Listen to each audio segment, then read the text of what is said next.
நடிகர் ரஜினிகாந்திடம் உதவியாளராக இருந்த ஜெயராமன் கிருமி படத்தின் மூலமாக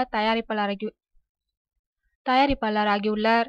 ரஜினியின் வாழ்த்துக்களுடன் KBR பிலிம்ஸ் கோவை வழங்கும் இந்த படம் இம்மாதம் வருகின்ற 24ஆம் தேதி வெளியாக உள்ளது. இப்படத்தில் மத யானை கூட்டம் படத்தில் நாயகனாக நடித்த கதிர் நாயகனாக நடித்துள்ளார். ரேஷ்மி தான் படத்தின் நாயகி. சார்லி, வனிதா, தென்னவன், யோகி பாபு, டேவிட் சால்மன், தீனா, நான் மகாநல்ல மகேந்திரன் ஆகியோரும் நடித்துள்ளனர். அருள் வின்சன் ஒளிப்பதிவு செய்துள்ளார். இவர் PC ஸ்ரீராமின் மாணவர். இசையமைத்திருக்கின்றார். அனுச்சரன் இயக்குனராக அறிமுகமாகியுள்ளார். இவர் ஆஸ்திரேலியாவில் திரைப்படம் சார்ந்த படிப்பை முடித்ததுடன் பல குறும்படங்கள், மியூசிக் வீடியோக்களை இயக்கியுள்ளார். கிருமி படம் பற்றி படத்தின் இயக்குனர் கூறும்பொழுது, இது முழுக்க முழுக்க சென்னை பின்னணியில் உருவாகியுள்ள படம்.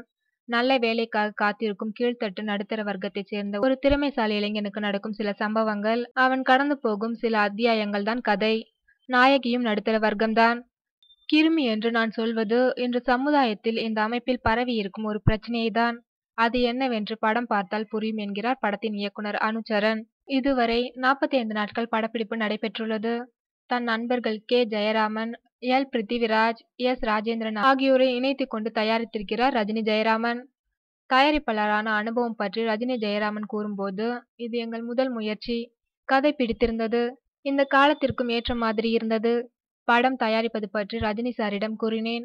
மிகவும் மகிழ்ச்சி அடைந்தார். அவர் இல்லாமல் எனக்கு எதுவும் இல்லை. இந்த பெயர், முகவரி எல்லாம் அவர் கொடுத்ததுதான்.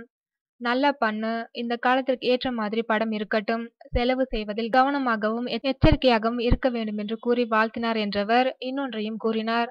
நான் அவருடன் 26 ஆண்டுகள் கூடவே இருந்திருக்கின்றேன். அது மறக்க முடியாத காலங்கள். அவர் சிங்கப்பூரிலிருந்து உடல்நிலை சரியாகி வந்தபோது இடையில் எனக்கும் உடல்நிலை சரியில்லாமல் இருந்ததை கேள்விப்பட்டு அங்கிருந்து வந்ததும் முதலில் கூப்பிட்டது என்னைதான்.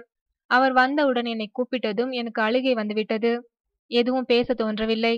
என்னை பார்த்ததும் அவரும் கண் கலங்கிவிட்டார். அவர் ஆசையும் அன்பும் எனக்கு என்றும் உண்டு என்றார் நெகிழ்ச்சியுடன் ரஜினி ஜெயராமன்.